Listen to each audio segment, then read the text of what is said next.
À cette intersection, je devrais céder le passage à droite. Oui, réponse A. Non, réponse B.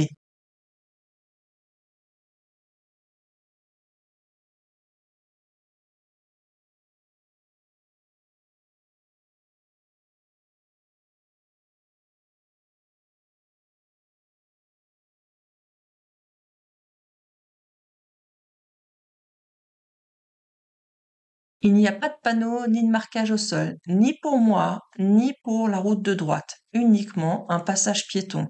Donc, quand il n'y a aucune signalisation comme ici, c'est une priorité à droite. C'est donc bien la réponse A.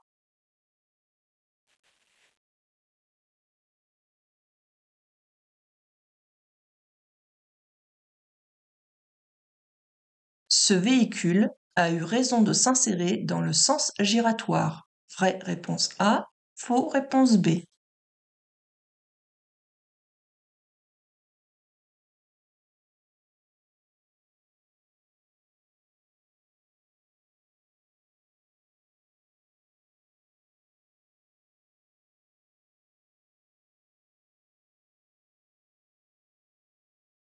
Donc on peut voir qu'il voulait s'insérer dans le sens giratoire, qu'il avait un cédé de passage. Le véhicule bleu, là, était dans la voie de gauche et était en train de se décaler, certainement pour sortir à la prochaine sortie. Le véhicule blanc doit laisser toujours passer ceux qui sont dans l'anneau, qu'ils soient dans la voie de gauche ou la voie de droite. Il doit leur laisser le passage. Donc il ne devrait pas s'engager devant le véhicule bleu. Et il fait un refus de priorité. Donc c'était réponse B. Par rapport à une voiture, la capacité de freinage du tramway est plus efficace, réponse A, identique, réponse B, moins efficace, réponse C.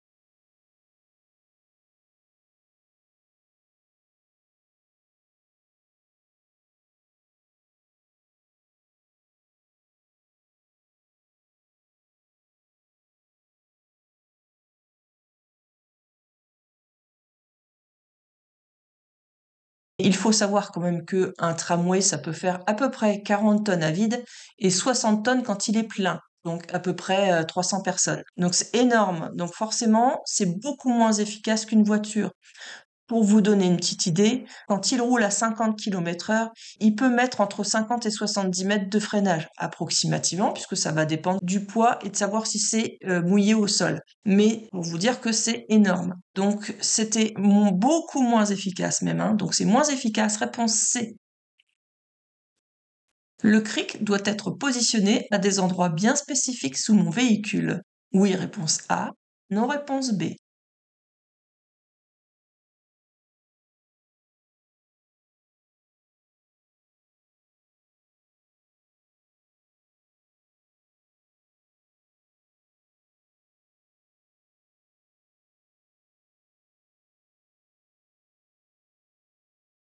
Oui, vous avez des petits renforts qui sont mis en dessous de la voiture, un peu comme ici, là. Et donc vous devez le mettre absolument dans cette zone-là parce que le reste de la carcasse est plus fragile en dessous. Donc c'est important de le mettre dans ces endroits-là. Réponse A. En période probatoire, je suis limité à 80 km/h. Réponse A. 90 km/h. Réponse B. 100 km/h. Réponse C. 110 km/h. Réponse D.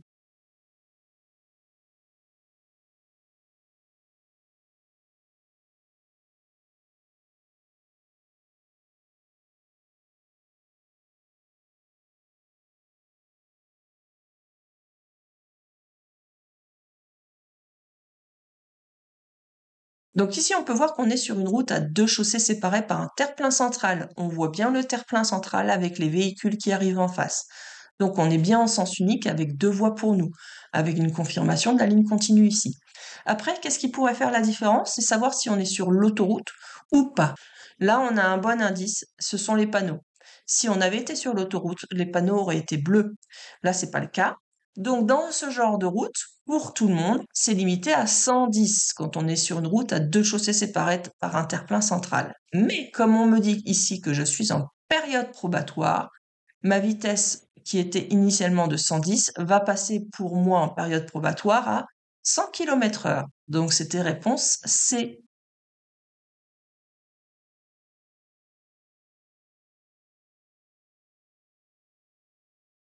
Dans cette situation, le véhicule A cède le passage au véhicule B.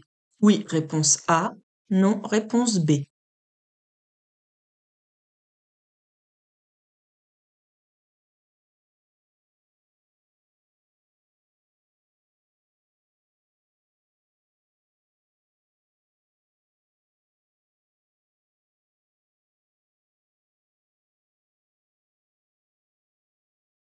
On peut voir que celui-ci veut tourner à gauche, qu'il a incédé le passage, on voit le panneau et puis on voit aussi le marquage au sol.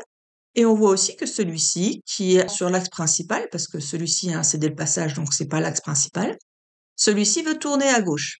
Donc quand on est à incéder le passage, on doit laisser passer ceux de gauche et de droite. Donc c'est bien le véhicule A qui doit passer le premier. Donc si je réponds à cette question, c'est dans cette situation. Le véhicule A cède le passage au véhicule B. C'est non. C'est pas le véhicule A qui cède le passage, mais c'est le véhicule B qui cède le passage. Donc c'était réponse B, c'est non. Je peux rouler à 30 km/h, réponse A, 50 km/h, réponse B, 70 km/h, réponse C.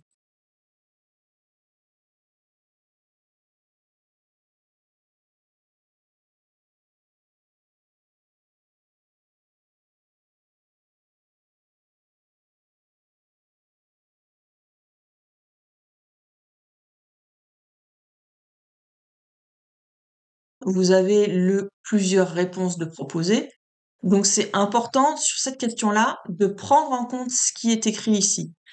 Donc là, le panneau est carré. Donc quand c'est carré, c'est un conseil uniquement, c'est pas une obligation. Le panneau obligation, c'est celui-ci. Ça veut dire obligé de rouler à un minimum de 30 km/h. Là, c'est pas le cas. Ça, c'est interdit de dépasser les 30 km/h, ce qui n'est pas le cas. Ça, c'est une vitesse conseillée. Donc, on est en ville. En ville, normalement, on a le droit de rouler à 50 km/h au maximum. Donc, on peut aller jusqu'à 50. Et on nous conseille de rouler à 30 km/h, certainement pour avoir toute la succession de feux au vert. Ce qui fait que, est-ce que je peux rouler à 30 km/h? Oui, je peux rouler à 30. Est-ce que je peux rouler à 50 km/h? Oui aussi, je peux rouler à 50 km/h. Ce n'est pas une obligation. Donc, c'était réponse A et B. Et ceux qui ont lu ça, bah justement, ça a dû leur mettre la puce à l'oreille en se disant, tiens, il y a peut-être quelque chose d'important à prendre en compte dans cette diapo.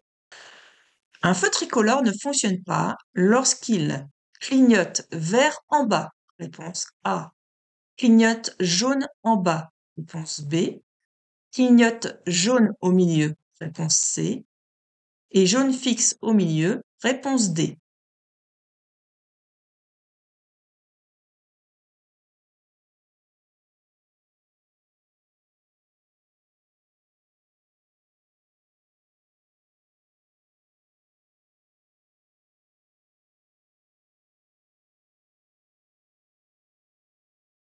Vous voyez ça, ça peut vous aider. C'est écrit une seule réponse. Donc déjà, ça va vous éliminer pas mal de possibilités. Vous n'en avez qu'une à trouver. Alors, ça clignote jamais vert en bas. Ça n'existe pas, ça, un feu qui clignote vert. Ensuite, c'est uniquement quand il clignote jaune au milieu. S'il était en bas, c'est pour remplacer le feu vert, pour dire qu'il faut passer avec prudence. Et il peut très bien passer orange fixe ensuite. Donc c'est pas en bas, c'est au milieu. Donc il n'y a qu'une seule réponse, c'était le feu clignote jaune au milieu. Donc c'était réponse C. Le feu vient de s'allumer. J'accélère et je passe. Réponse A. Ou je m'arrête. Réponse B.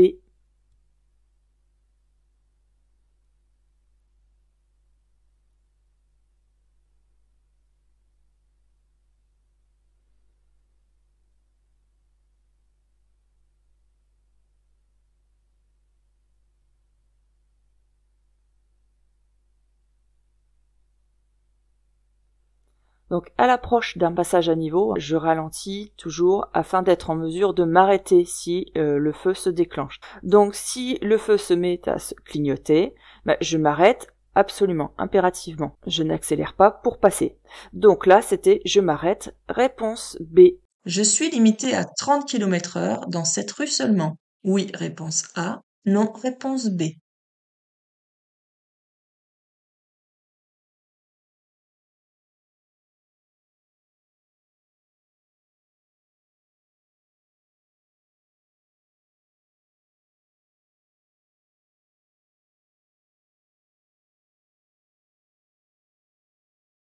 Vous devez le connaître par cœur. Quand vous avez un panneau de limitation de vitesse qui est mis avec le panneau d'entrée d'agglomération, donc vous voyez, sur le même poteau, que ce soit en dessous ou au-dessus, peu importe, c'est mis avec le panneau d'agglomération. Dans ce cas-là, la vitesse qui est mise avec, c'est pour toute l'agglomération. Donc ça sera cette rue-là, mais ça sera aussi toutes les rues, que vous tourniez à gauche ou à droite, jusqu'à ce que vous sortiez de l'agglomération.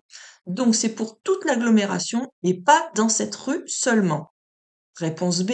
Lorsque je m'installe au volant, je dois régler en premier mes rétroviseurs, réponse A, mon volant, réponse B, mon siège, réponse C, ma ceinture de sécurité, réponse D.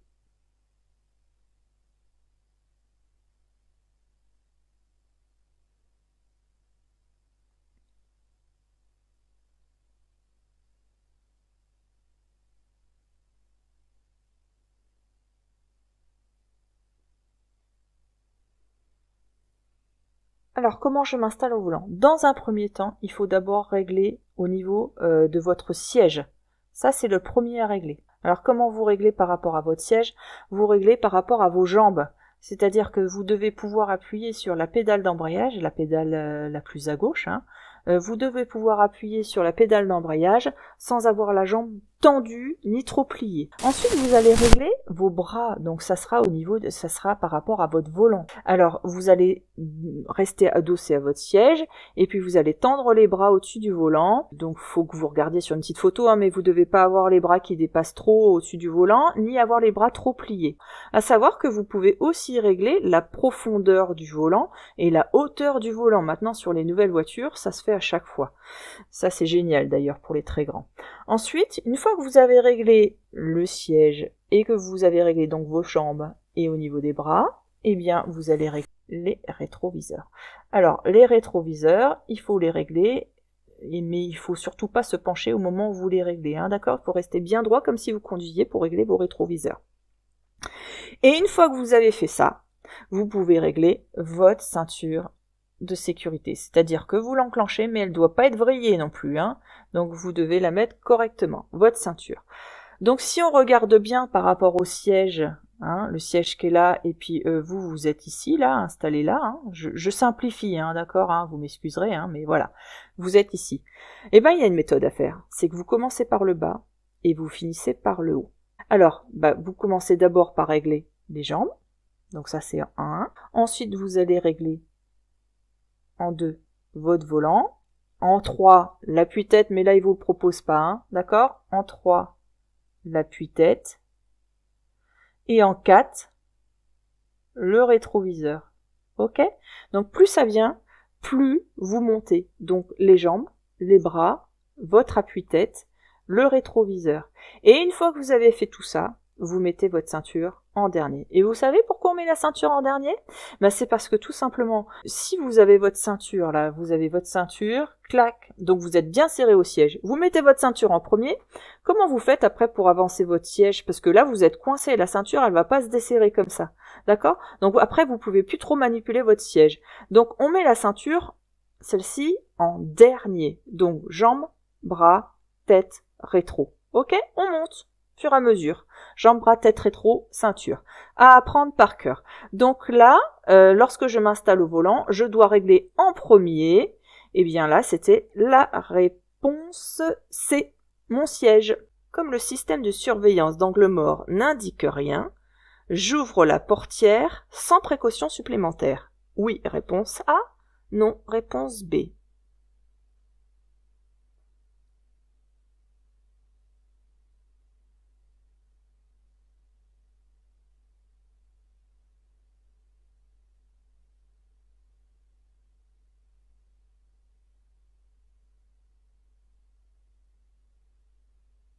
Maintenant, vous avez sur les rétroviseurs de nouvelle génération, et puis peut-être dans les voitures un peu plus haut de gamme, pas sur toutes les voitures, vous avez des détecteurs d'angle mort.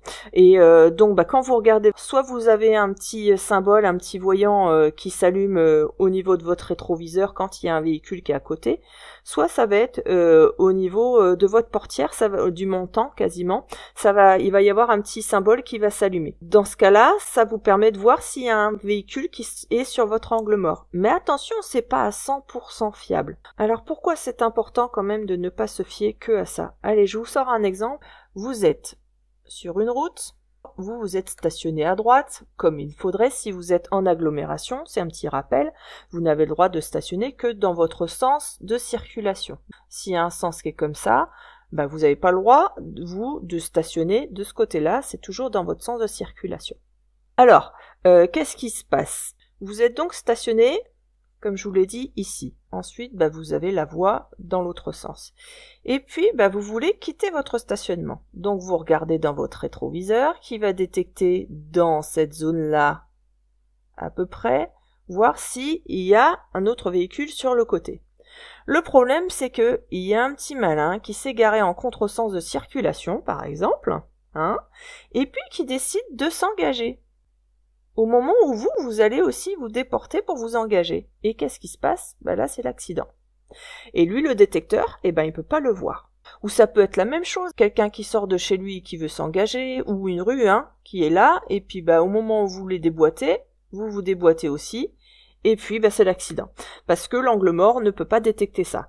Donc ça, c'est à vous d'avoir une vision directe sur l'ensemble. Ça vous permet quand même d'avoir, quand vous vous retournez, une vision beaucoup plus importante de ce qui se passe autour de vous. Là, j'insiste un petit peu parce que ça vous semble peut-être logique au moment de répondre à la question du code de la route, mais j'insiste aussi par rapport à la voiture. C'est pour vous donner des conseils quand vous serez en voiture plus tard. Vous avez souvent tendance à oublier de regarder, vous complétez souvent quand vous faites l'angle mort, ici, vous tournez la tête et vous ne regardez que ici. Non, il va falloir regarder votre environnement beaucoup plus loin, beaucoup plus large. D'accord? C'est une petite aparté pour vous en voiture. Alors là, c'était réponse B. Je peux m'arrêter ici un bref instant. Oui, réponse A. Non, réponse B.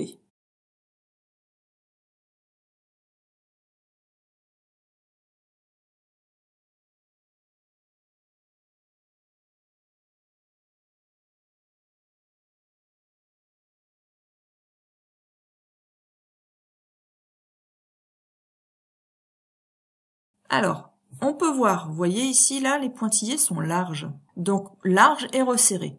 Donc, quand le marquage comme ça est large et resserré, ça nous annonce que c'est une voie réservée. On le voit bien, il y a le petit dessin du cycliste ici et aussi ici. Donc là, on peut se dire que c'est une bande cyclable. Donc, on ne peut pas s'arrêter dessus, ni stationner d'ailleurs. Donc, on peut ni s'arrêter ni stationner, même un bref instant. Donc, c'est réponse B. Écouter de la musique à un niveau sonore très élevé peut perturber ma vigilance au volant. Oui, réponse A. Non, réponse B.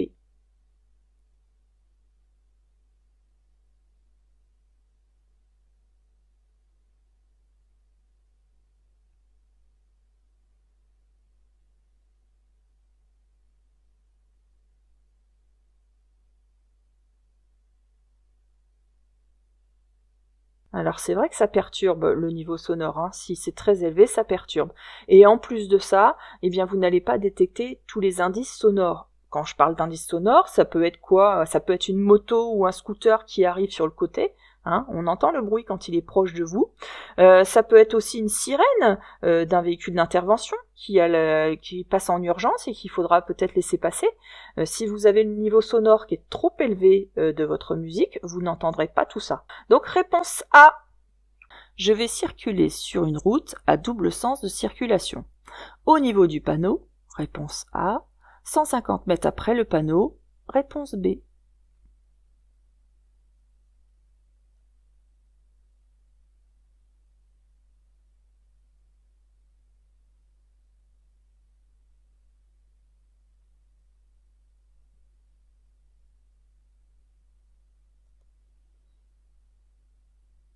Il y a une règle à savoir, tous les panneaux de danger agissent avant le danger. Donc en agglomération, c'est 50 mètres avant, hors agglomération, c'est 150 mètres avant. Mais, il y a une exception, et c'est celle-ci. Ça agit au niveau du panneau. C'est l'exception des panneaux danger. Donc là, c'était réponse A. Il neige. Je peux utiliser les feux de croisement. Réponse A. Les feux de position uniquement. Réponse B. Les feux de brouillard avant. Réponse C. Les feux de brouillard arrière. Réponse D.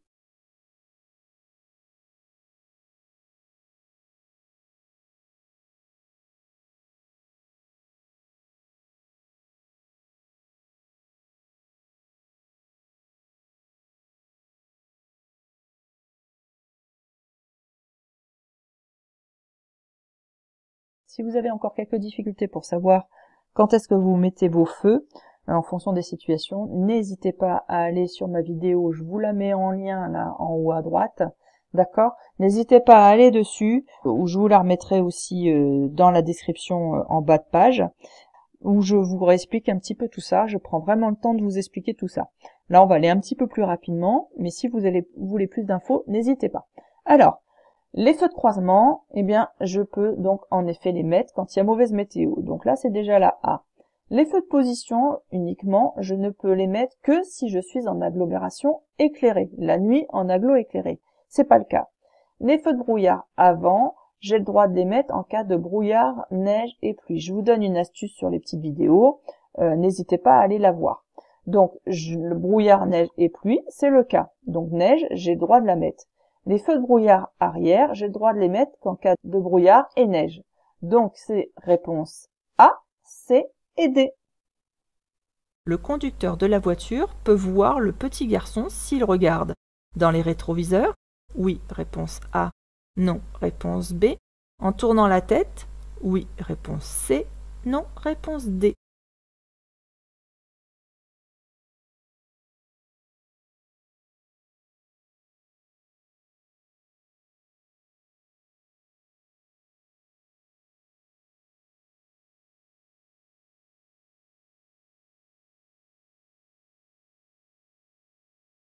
Alors, comme quoi, regarder dans les rétroviseurs, ça ne suffit pas. Parce que là, si on dessine la voiture, donc je vous dessine la voiture, comme ça, le volant qui est ici, et le garçon qui est là. Nos rétroviseurs vont nous permettre de voir ce qui se passe dans cette zone-là, hein, et puis dans cette zone-là.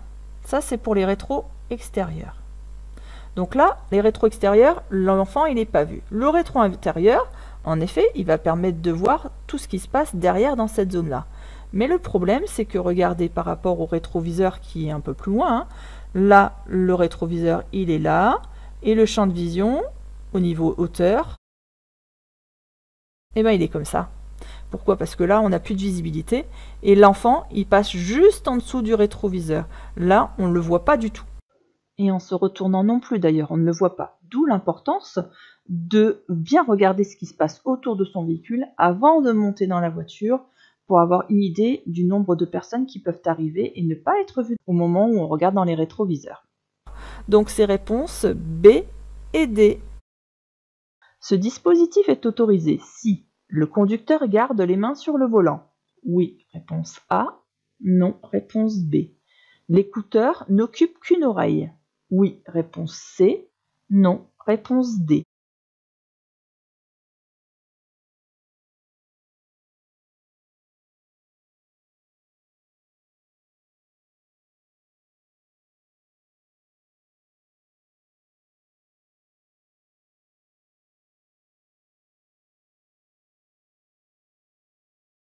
Alors, écouter une conversation par le biais d'une oreillette, c'est interdit. Pourquoi? Parce que ça perturbe la vigilance du conducteur. On n'est autorisé d'écouter que par le biais d'un haut-parleur du type ambiance, d'un système audio qui est intégré, obligatoirement intégré au véhicule. Là, c'est autorisé. Sinon, avec ce type de dispositif, donc une oreillette, c'est interdit. Donc là, réponse B et D. Pour emprunter la sortie, je commence à freiner. Oui, réponse A. Non, réponse B.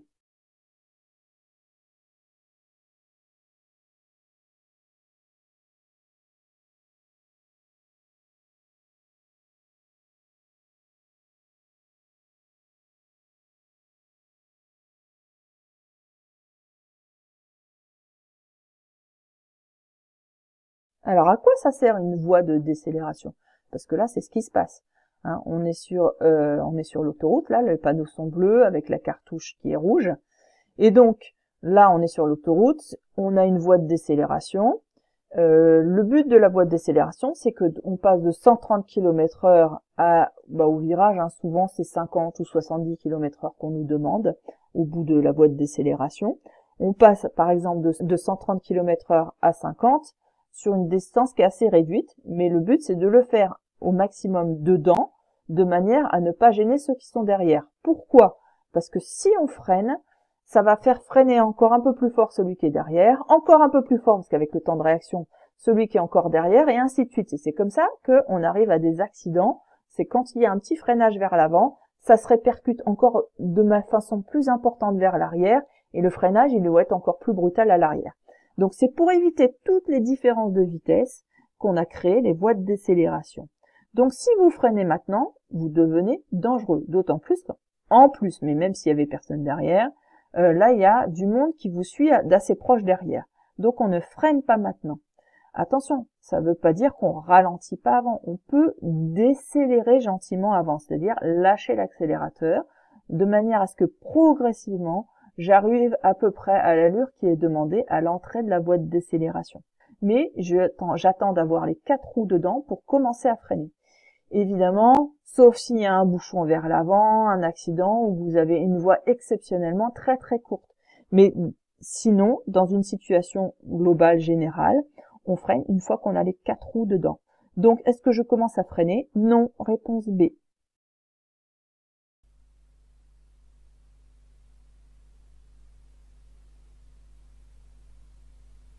Pour aller à Bruxelles, je vais utiliser une sortie. Oui, réponse A. Non, réponse B. Une bifurcation. Oui, réponse C. Non, réponse D.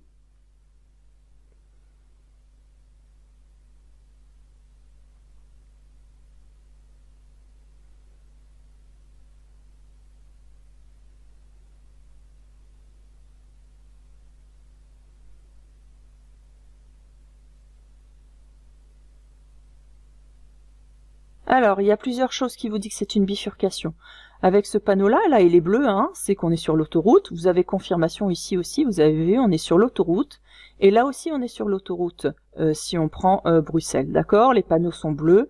Tout nous confirme que nous sommes sur l'autoroute. Donc, si je vais à Bruxelles, je vais rester sur l'autoroute. Si je reste sur l'autoroute, c'est une bifurcation. Si je sors de l'autoroute, ça sera une sortie. Là, je vais donc emprunter une bifurcation. Donc, c'était réponse B et C. Une ceinture de sécurité distendue augmente les blessures en cas de choc. Oui, réponse A. Non, réponse B.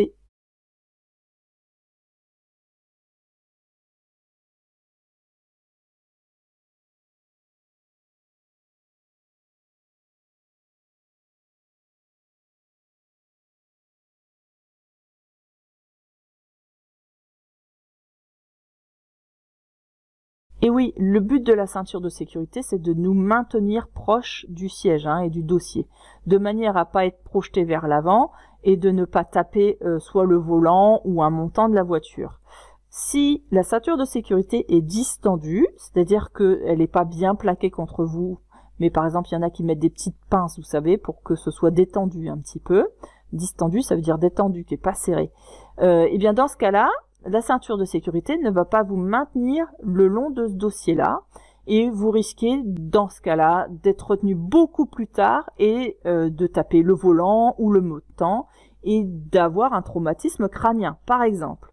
Donc, évidemment, une ceinture de sécurité distendue augmente les blessures en cas de choc. C'était réponse A. Le véhicule devant moi s'est arrêté. Je le dépasse. Oui, réponse A. Non, réponse B.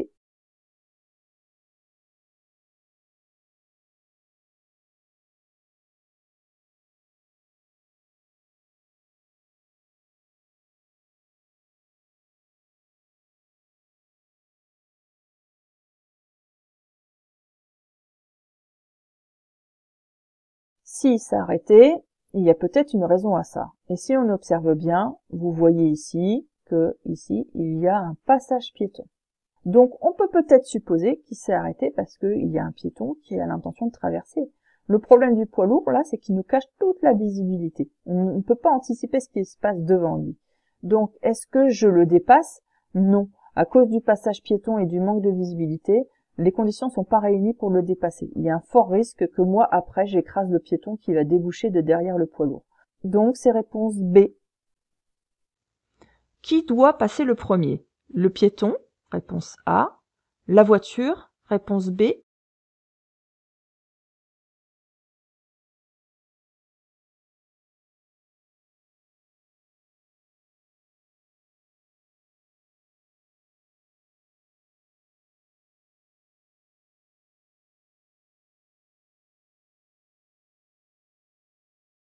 Vous avez une voiture qui sort, vous voyez, d'un parking, hein, donc c'est le P de parking. Donc elle va traverser le trottoir pour ensuite arriver sur la chaussée. D'ailleurs, elle devra me laisser passer puisqu'elle sort d'un parking, elle n'est pas prioritaire. Ensuite, sur les trottoirs, les piétons, là, sont prioritaires, toujours. Donc, la voiture verte doit d'abord laisser passer le piéton et ensuite me laisser passer. Donc, il n'est pas prioritaire. C'était réponse A. Je rentre en agglomération, je circule avec les feux de position seuls, réponse A, les feux de croisement, réponse B, les feux de route, réponse C.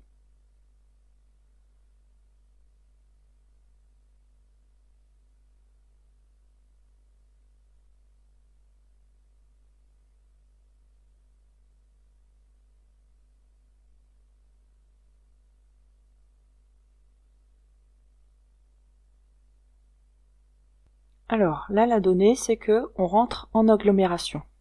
Et on nous demande quel feu je peux utiliser. Eh bien, on peut utiliser les feux de route. En fait, il y a une seule règle à savoir sur les feux de route.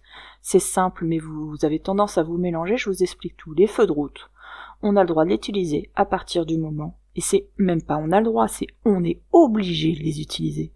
À partir du moment où il n'y a pas d'éclairage et personne en face, d'accord? C'est je dois mettre mes feux de route. Pas d'éclairage, personne en face. Et c'est là où vous vous trompez, c'est qu'on peut l'utiliser peu importe le lieu, que ce soit en agglomération ou hors agglomération, si on remplit ces conditions-là, pas d'éclairage, personne en face, je dois mettre mes feux de route, on s'en fiche du lieu où on est, d'accord? Donc je rentre en agglomération, dans ce cas-là, ça nous est complètement égal, puisqu'il n'y a pas d'éclairage et personne en face, dans ce cas-là, je mets les feux de route, réponse C.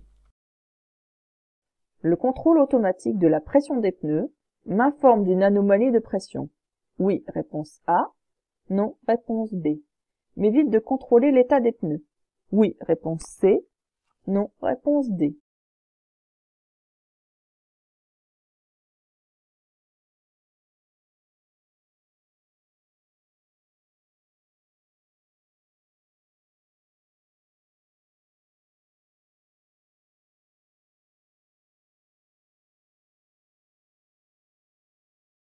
Donc le contrôle automatique de pression, en effet, ça m'informe bien d'une anomalie. Alors une anomalie, ça veut dire que c'est pas normal, d'accord? Donc que la pression, elle est pas normale. Donc ça m'informe bien d'une anomalie de pression. Donc ça, c'était réponse A. Est-ce que ça m'évite de contrôler l'état des pneus? Eh bien non, parce que il faut quand même s'assurer que le système de détection fonctionne bien. En plus de ça, ça ne détecte pas non plus la pression de pneus de secours. Donc là, il faut le contrôler régulièrement. Et puis l'état, c'est aussi vérifier s'il n'y a pas de déchirure sur le pneu ou une hernie ou une usure anormale, vous savez, plus d'un côté qu'un autre à cause d'un défaut de parallélisme. Donc tout ça, ça ne m'informe pas du tout de toutes ces choses-là. Donc là, c'était réponse A et D. Le conducteur de la voiture me fait signe de passer. Je m'engage. Réponse A. J'attends. Réponse B.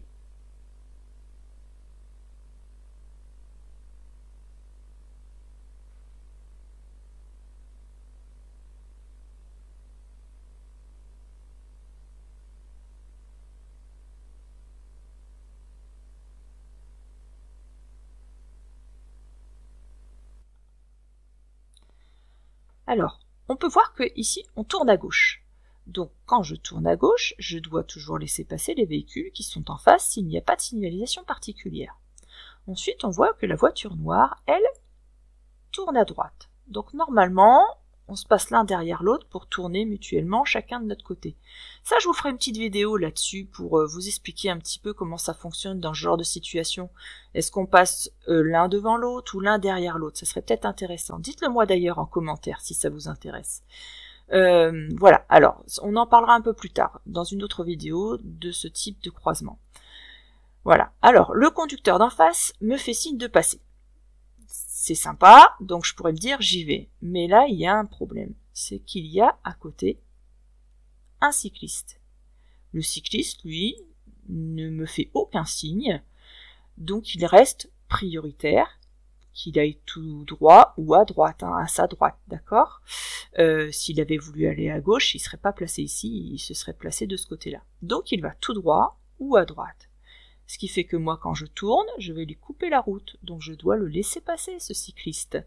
Donc le conducteur de la voiture me fait signe de passer. Je m'engage ou j'attends. Eh bien, c'est la réponse B. J'attends parce que je dois laisser passer le cycliste. D'accord? L'entretien régulier d'un véhicule minimise sa durée de vie. Réponse A. La consommation de carburant. Réponse B. La pollution. Réponse C.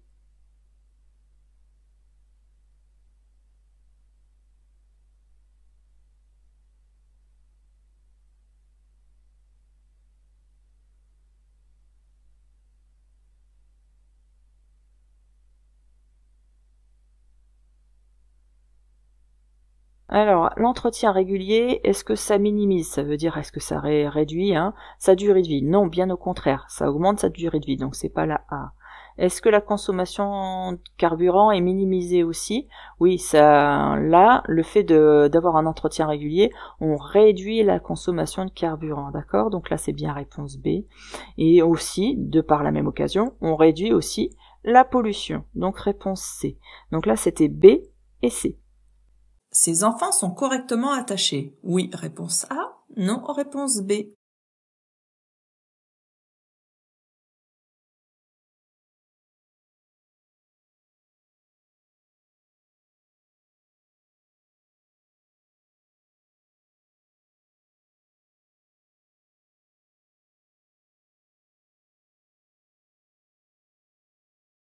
Alors, oui, ils sont bien attachés dans leur siège. Les sièges sont bien adaptés à leur morphologie, en fonction du gabarit de l'enfant. Et ils sont bien placés à l'arrière comme il se doit. Donc c'est oui, réponse A. J'ai la priorité de passage. Oui, réponse A. Non, réponse B. Je la laisse passer. Oui, réponse C. Non, réponse D.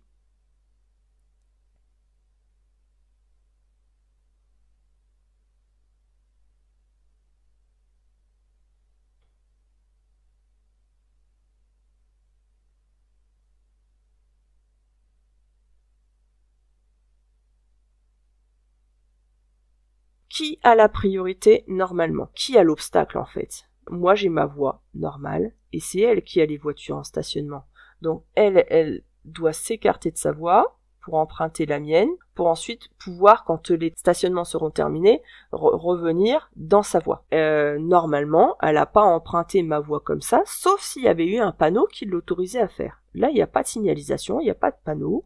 Donc, celui qui a l'obstacle doit laisser passer et pour pouvoir emprunter ensuite la voie d'en face. Donc, c'est à la voiture grise de laisser le passage. Donc, est-ce que j'ai la priorité de passage? Oui. Réponse A.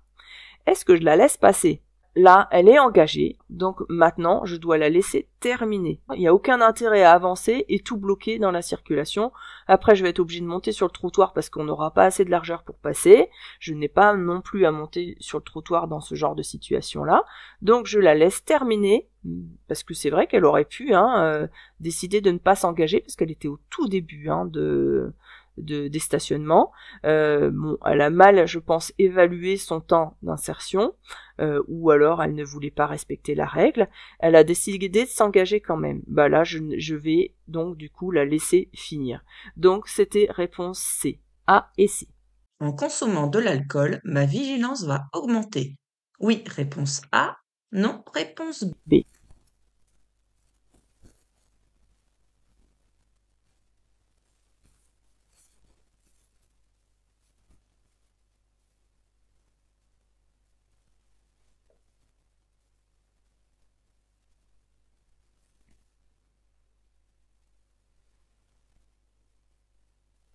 Alors, quand je consomme de l'alcool, la vigilance, elle va diminuer et pas augmenter. Même si j'essaie de faire plus attention parce que je sais que j'ai bu, lui, mon cerveau, il est plus capable, c'est physiquement comme ça, hein, c'est tout, il est plus capable d'avoir sa vigilance qui est au même niveau, son taux d'attention qui est au même niveau que si je n'avais pas consommé d'alcool. Donc, en consommant de l'alcool, ma vigilance va augmenter. Non, réponse B. Je peux stationner dans cet emplacement si je l'utilise. Moins de 15 minutes, oui, réponse A, non, réponse B. Plus de 15 minutes, oui, réponse C, non, réponse D.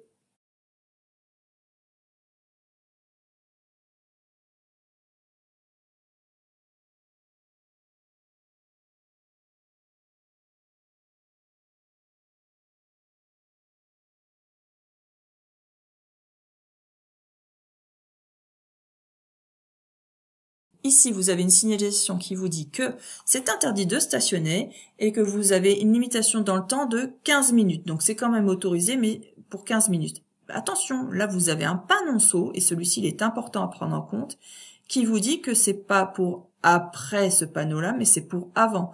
Si on imagine pousser le panneau et le faire tomber, la flèche, elle revient bien. Si ça tombe, hein, comme ça, paf, le panneau, il se retrouve comme ça. On fait tomber le panneau, et la flèche se retrouve bien dans ce sens-là. Donc c'est bien avant le panneau. Donc cette interdiction-là, on ne doit pas la prendre en compte. Donc là, je suis sur des zones de stationnement, tout ce qui est plus normal avec un marquage au sol. Donc là, je peux stationner plus de 15 minutes. Donc, est-ce que je peux stationner dans cet emplacement si je l'utilise moins de 15 minutes? Évidemment, moins de 15 minutes, c'est possible. Et plus de 15 minutes aussi, c'est possible. Donc réponse A et C. Juste après le quart, je peux stationner. Oui, réponse A. Non, réponse B. M'arrêter un court instant. Oui, réponse C. Non, réponse D.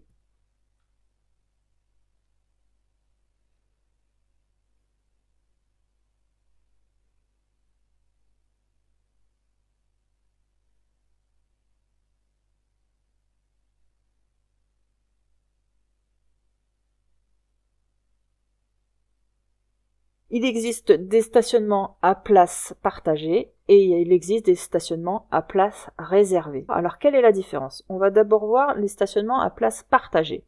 Alors, les stationnements à place partagée, vous voyez, en fait, ici, vous avez des pointillés. Donc, contrairement ici, vous avez une ligne continue jaune. Quand ce sont des pointillés comme ça, qu'est-ce que ça veut dire? Ça veut dire que vous avez le droit de stationner la nuit de 20h jusqu'à 7h du matin. Vous avez aussi le droit de stationner le dimanche et vous avez aussi le droit de stationner les jours fériés. Pareil, si vous ne savez pas, une petite fiche. Ça, voilà, on peut partager avec ceux qui font de la livraison. Ensuite, quand vous avez ici, là, une ligne continue jaune, ça veut dire que ce sont des places réservées. Et donc, les places réservées, elles sont réservées pour eux, pour la livraison, 7 jours sur 7 et 24 heures sur 24. Donc, vous ne pouvez pas y aller. Voilà. Ici, qu'est-ce qu'on reconstate? On a la place qui est réservée. Pourquoi? Parce que la ligne, elle est continue, comme sur ce dessin-là, ici. Donc, juste après le quart, est-ce que je peux stationner? Non. Réponse B. Est-ce que je peux m'arrêter même un court instant? Non, c'est strictement interdit. Utiliser un parc relais pour aller au centre-ville permet d'éviter les contraintes de stationnement en ville. Oui, réponse A. Non, réponse B. De limiter la pollution. Oui, réponse C. Non, réponse D.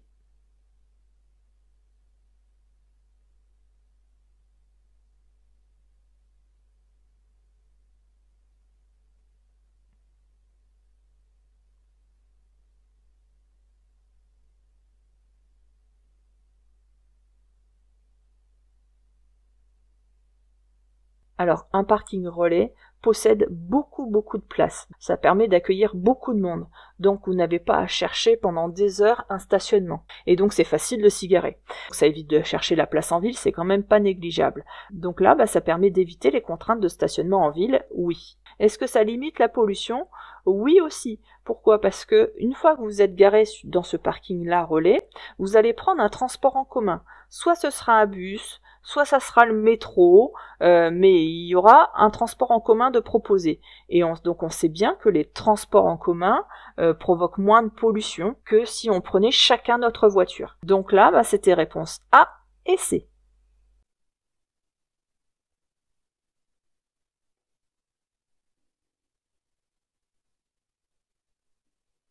Il y a un danger potentiel. En A, oui, réponse A, non, réponse B. En B, oui, réponse C, non, réponse D.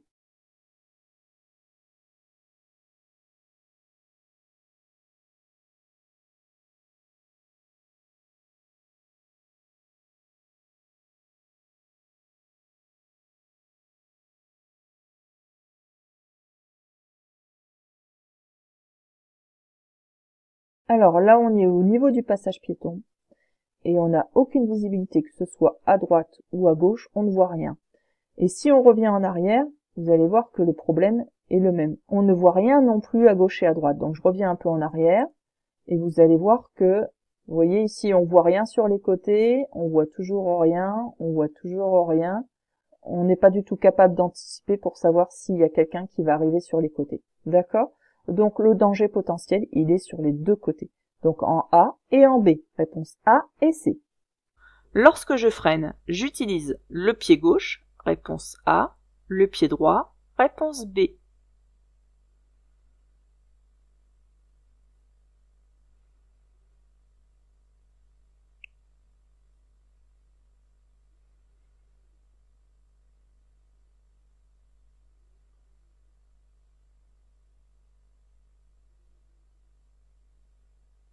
Alors que ce soit sur une boîte automatique ou une boîte manuelle, c'est pareil. Ces deux pédales-là, vous les aurez sur une boîte automatique et une boîte manuelle. Et si vous êtes en boîte manuelle, vous aurez la pédale d'embrayage. La pédale d'embrayage se prend avec le pied gauche. Et uniquement le pied gauche. Le pied gauche, il ne sert que à cette pédale-là. Sur une boîte automatique ou manuelle, le pied droit, ça sera utilisé soit pour freiner ici, soit pour accélérer ici. Donc c'est soit je freine, soit j'accélère. On va pas faire les deux en même temps, c'est pas logique. Donc le pied droit suffit. Donc, lorsque je freine, j'utilise le pied droit. Réponse B. Pour ajouter de l'huile moteur, je dévisse le bouchon A, réponse A, B, réponse B, C, réponse C, D, réponse D.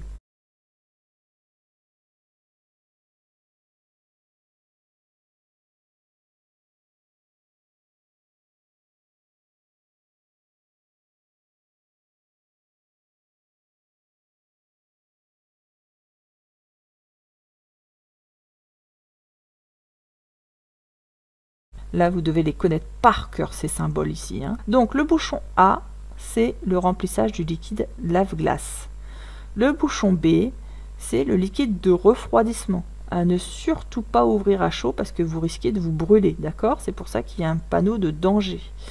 Ensuite, le bouchon C, c'est le remplissage du liquide de frein. Pareil, c'est dangereux, il faut le faire par un professionnel parce que s'il y a une bulle d'air dans votre système de freinage, la voiture va freiner une fois sur deux. Ensuite, le D, ça c'est le remplissage de l'huile moteur. Donc nous, on nous demande pour ajouter de l'huile moteur. Donc c'était réponse D. Un motard me dépasse, puis tend la jambe droite. Cela signifie qu'il est mécontent. Oui, réponse A. Non, réponse B.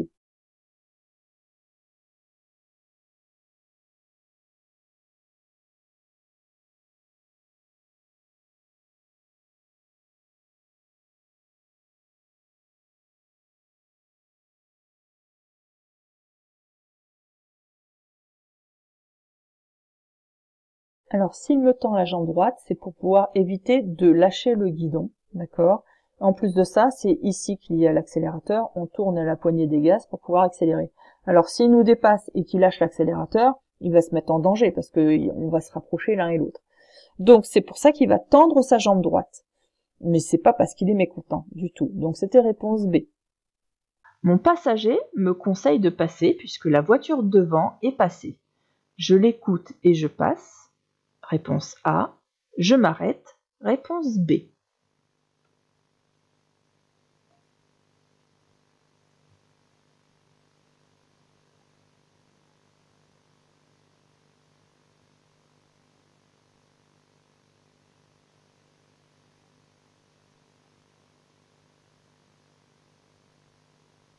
vous avez vu là, on a des travaux. Notre voie est encombrée, donc on va être obligé d'emprunter la voie d'en face.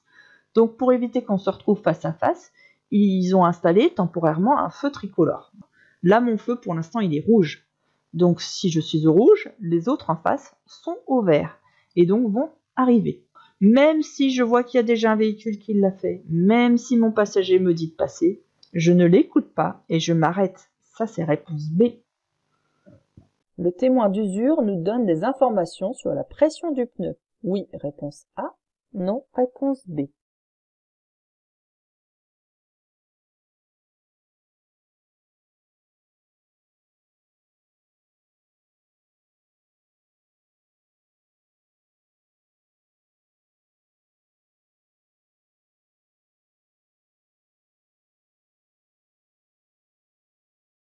Donc en fait, le témoin d'usure, il nous permet de savoir si le pneu il est trop usé et de savoir quand le changer en fait.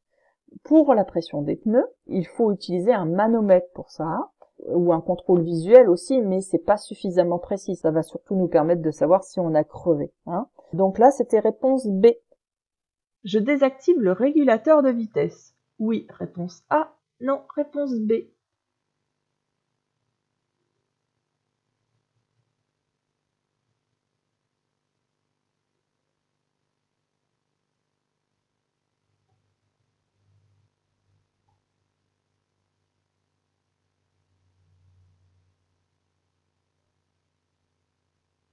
Alors, un régulateur de vitesse, c'est bien, mais dès qu'il y a un danger possible, il vaut mieux dans ce cas-là désactiver le régulateur.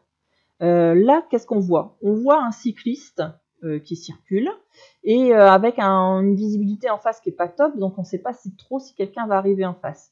Ici, vous voyez, comme je m'approche du cycliste, il vaut mieux que je ralentisse à son approche pour être prêt à intervenir sur les pédales au cas où aussi, si la situation tourne mal.